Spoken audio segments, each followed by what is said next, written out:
tema da mensagem: o Jardim de Cristo. Esse é o tema da nova mensagem. Eu quero estar compartilhando esta mensagem com você. Eu quero estar compartilhando essa mensagem com você. Estarei orando a Deus para que o Senhor me dê a sua graça e sua revelação da forma à altura, para que eu possa não deixar a desejar e que você possa acompanhar essa mensagem, essa palavra que eu vou estar falando. Essa aqui que eu estou falando agora é apenas um ensaio, um textual. E eu queria que você me acompanhasse, porque se nós fôssemos obedientes ao Evangelho, como nos foi ensinado, nós conseguiríamos ter a mesma alegria que Adão tinha antes de cair em tentação, ele e Eva. E nossa casa, nosso lar, nossa família, nossos filhos, nossas esposas, teriam também a mesma emoção, o mesmo sentimento, mesmo que estivéssemos neste mundo, como muitos homens e mulheres de Deus estão, mesmo no meio de todo essa lástrima do mundo, essa loucura, esse mundo perverso, nós estaríamos vivendo a alegria da comunhão com Deus em nossos corações, em nossa vida, em todas as áreas da nossa vida.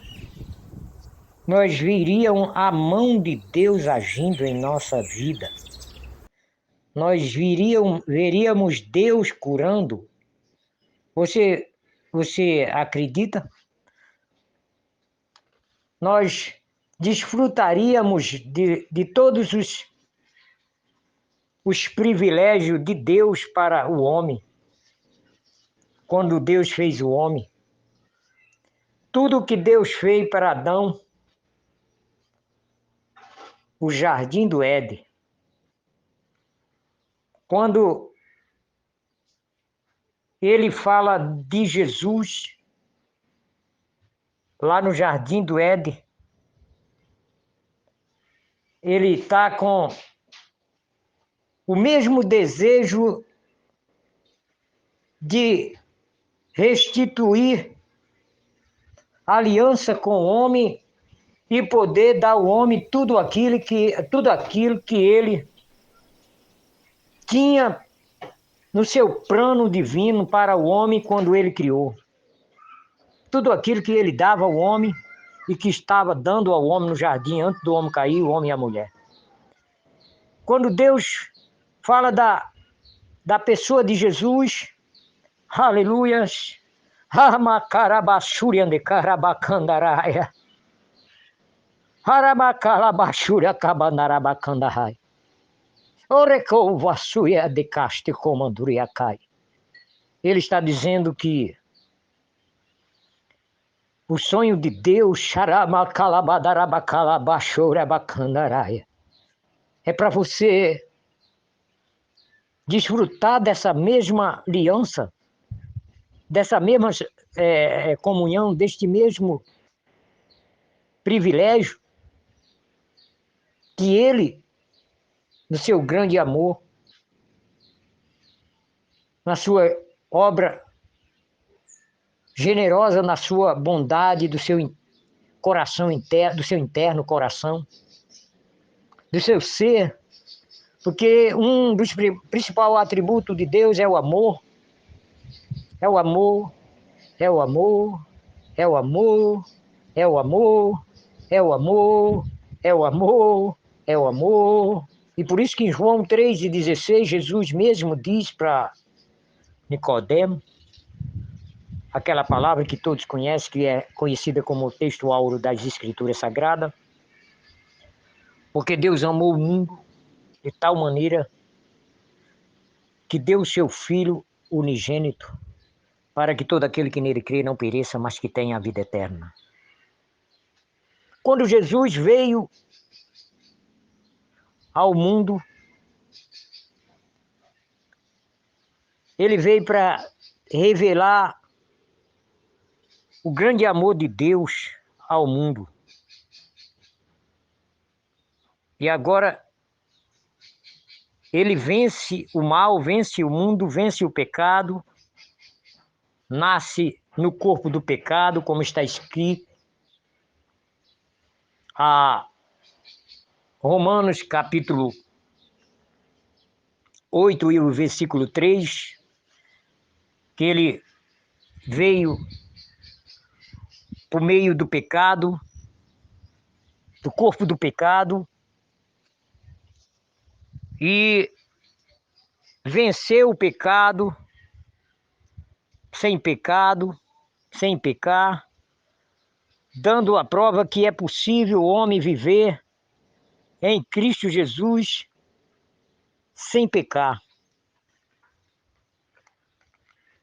sem pecar o pecado que Adão pecou.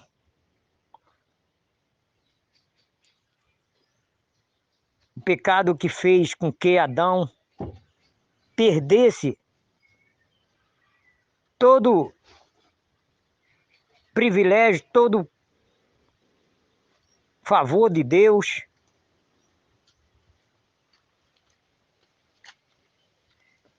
E então esse privilégio ele perdeu. E agora Jesus traz de volta ao homem a esperança através de suas palavras, através do seu exemplo, através da sua entrega ao Pai. Venceu o pecado e nos deu as condições que nos faria alcançar um nível de comunhão com Deus de volta, ao ponto de desfrutarmos de uma paz que o mundo não pode nos dar. Ele mesmo disse isso para os discípulos. Eu vos dou a minha paz, não como o mundo o a dá, não como o mundo dá. Ele nos prometeu a sua graça, há condições para mim e para você vivemos uma vida de vitória. Agora você, quando examina as Escrituras, quando você vê um texto como o apóstolo Paulo escreve aos Gálatas, no capítulo 5 e o versículo 22, ele diz, mas o fruto do Espírito, primeiro fruto ele diz é o amor. Por que logo o amor? Porque esse é o primeiro atributo de Deus. Por que logo o amor? Porque essa é a maior plenitude da característica de Deus, o amor. Ou seja, Deus não quer usar sua ira para ninguém. Deus não quer usar sua ira. Deus não quer usar sua ira. Deus não quer usar a vingança. Deus não quer se vingar, Deus não quer usar sua ira. Ela foi usada para Satanás, mas ele não queria. Ele não queria. Ele não queria. E depois ela foi usada para tirar o homem, o desprezo. Ele não queria que o homem sofresse esse desprezo, que isso seria a consequência da sua desobediência, do seu ato de desobediência à sua palavra. Então Deus não queria, por isso que Deus quer que nós obedecemos a sua palavra, porque Ele não quer que você sofra. Ele não quer que nós soframos. Ele não quer que nós sofremos. Ele não quer que nós sofremos. Não, Deus não quer. Isso não é verdade do que estão dizendo por aí. Não, Deus não quer. Deus não precisa fazer ninguém sofrer para poder fazer as pessoas amarem a Ele, ou reconhecer a Ele como seu Salvador, ou dar glória para Ele. Não, não, não. Deus não quer isso. Isso não é o plano de Deus para ninguém. O plano de Deus é o amor. O plano de Deus é a sua bondade. O plano de Deus é a sua benignidade. O plano de Deus é o gozo. É a paz. É o amor. Como está em Gálatas, capítulo 5, repito, e o versículo 22. Essas palavras não são do apóstolo Paulo, não é da carne dele, não é da ideia humana dele. Essas palavras são a revelação do Espírito de Deus na vida dele. Na mente dele, ele mesmo disse que nós temos a mente de Cristo. Ele sabia o que era isso, porque ele tinha a mente de Cristo, como está em 1 Coríntios, capítulo 2, versículo 16. Ele diz isso. Mas nós temos a mente de Cristo. Ele diz: quem conhece a Deus senão o Espírito de Deus que habita em Deus? Então ele fala isso, assim como o Espírito do homem. Quem sabe as coisas de Deus senão o Espírito que em Deus habita? Mas nós temos a mente de Cristo. Então nós conhecemos a Deus agora. Nós falamos com Deus. Nós ouvimos a voz de Deus. Agora Deus fala conosco de novo, através do Espírito. Agora nós ouvimos a voz de Deus de novo. Foi isso que Jesus disse. Quando ele se referia, quando ele disse: as minhas ovelhas ouvirão a minha voz. Agora nós ouvimos a voz de Deus através do Espírito Santo, do Espírito da graça, do Espírito de adoção, que agora nós somos filhos de Deus, como está em Romanos capítulo 8, o apóstolo diz isso, que agora não há mais nenhuma condenação para os que estão em Cristo Jesus e que não anda mais segundo a carne, mas segundo o Espírito. O versículo 2, porque a lei do Espírito de vida em Cristo Jesus nos livrou da lei do pecado e da morte. Agora nós temos a lei da vida em nós operando, isso quer dizer que nós temos vida. A lei da vida está operando em nós. Você já parou para pensar? Agora que está operando em nós é a lei da vida. A lei do Espírito da vida em Cristo Jesus te livrou da lei do pecado e da morte. Agora que está operando em nós é a lei do Espírito da vida, e agora é uma lei de vida. Não tem mais a operação do pecado. É certo se nós deslizarmos, é certo se nós tropeçarmos, levamos alguns petelecos do inimigo e logo corremos para Deus mesmo assim, Ele nos sara, porque Ele nos deu capacidade, o escudo da fé, com o qual poderás apagar todos os dados inflamados do maligno. Essas coisas existem, momentos de ataques espirituais, mas logo somos curados, porque temos as armaduras de Deus, como está em Efésios capítulo 6, a partir do versículo 10. Temos condições de sermos felizes até a volta de Jesus.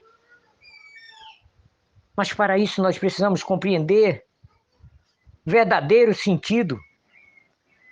O que significa Jesus ser comparado com o novo Adão, que venceu o pecado e que não aceitou a tentação de Satanás como Adão, Caim e Eva, e que de maneira nenhuma o diabo tentou, fez de tudo até o último momento de Jesus lá na cruz. O diabo tentou ele, provocou ele, para ver se ele teria uma reação carnal lá na cruz, para ver se ele reagia brutalmente com aqueles que estavam ali zombando de Jesus, dizendo que ele estava chamando por Elias. E deixa ver se Elias vai vir ajudar ele. Mas Jesus dá ali o último golpe em Satanás, quando ele diz: Pai, perdoa porque eles não sabem o que faz. Jesus fechou ali aquele momento com chave de ouro, provando o grande amor de Deus em seu coração e a sua paixão pelo pecador. Eu vou estar prosseguindo nesse ensinamento para você. Sua vida mudará. Deus o abençoe. Volte para o jardim de Cristo. Agora nós estamos com a oportunidade de podermos desfrutar de muitos privilégios de Deus através do jardim de Cristo, não mais o jardim do Éden. Essa é a pregação que eu estou trazendo, falando, ensinando como você poder viver com Deus, andar com Deus. Oh glórias, oh glória, oh glória, Deus o abençoe. Isso só pode acontecer debaixo da graça, debaixo da orientação do Espírito Santo, e isso é dado para quem quiser. Se você quiser, você vai ter, Deus vai te dar, mas você tem que ouvir a palavra de Deus, porque tudo isso vai acontecer através de uma audiência com Deus, você dando ouvido para ouvir o que Deus tem a dizer para você, a fim de que você venha entender a verdadeira versão do Evangelho da forma correta, não da forma pela carne, interpretada pelos homens carnais e interpretada pelo espírito do engano, mas interpretada pelo Espírito de Deus, como diz o apóstolo Paulo, em 1 Coríntios, capítulo 2, o versículo 13, leia e você vai ver. E por que não ler o capítulo todo deste versículo? Aliás, desse capítulo, os versículos todo, capítulo 2, e você vai entender, quando Paulo fala que ele não veio com a sua própria sabedoria, com a sabedoria dos homens, mas ele disse: eu preguei a vós o evangelho, que trago o evangelho verdadeiro, não aprendi dos homens, isso que ele quer dizer. Ele não está excluindo a possibilidade de você ouvir homens, mas homens usados por Deus. Por isso que ele disse: obedeceis aos vossos pais no Senhor, porque se o pai estiver no diabo, não é para você obedecer. Se o pastor estiver no diabo ou na carne, porque dá no mesmo, não é para você obedecer. Então você tem que ter cuidado com essa conversa de que você tem que obedecer o pastor de qualquer maneira. Você tem que obedecer a ele se ele estiver no Espírito. Se ele não tiver, procura um pastor que está no Espírito e vai obedecer aquele que está no Espírito. E aí você vai ver se as bênçãos de Deus não vão acontecer na sua vida. Então pense nisso. Vamos voltar ao jardim de Deus através do ensinamento e vamos desfrutar dos privilégios que Deus separou para nós através de Jesus Cristo, através do ensinamento de sua palavra. Vamos estar dando sequência a esse ensinamento. Que Deus o abençoe. Beijo no seu coração. E se você quiser esse ensinamento, eu estou disponível. Mas, por favor, me dê o tempo para que eu possa expressar a palavra de Deus em paciência e em amor. Fica na paz, meu querido. Deus abençoe você que está me assistindo. Deus abençoe você com toda sorte de bênção. A palavra Deus abençoe é uma expressão, já virou um slogan no meio do cristianismo, mas nós já somos abençoados, então tudo que temos que dizer, obrigado Deus. Eu dirijo para você, Deus abençoe, mas para a minha vida eu digo, eu sou abençoado, entende? Eu já sou um abençoado, então tudo que eu digo é: Deus, obrigado por ter me abençoado através de Jesus Cristo com toda sorte de bênção. E aí eu agradeço a Deus quando acordo. Eu não fico pedindo a Deus todo dia para Ele me abençoar nas minhas orações. Eu fico agradecendo a Ele, eu ensino a minha família desse jeito, por ter me abençoado, por ter me enchido de bênção. E eu agradeço todo dia pelas bênçãos de Deus em minha vida. Que Deus o abençoe, que Deus o abençoe você e que você seja um abençoado. Então, se você é um abençoado, que Deus acrescente sobre sua vida todo o entendimento para que você possa desfrutar de todos os favores que Deus tem em Cristo para você, em Cristo Jesus. Amém.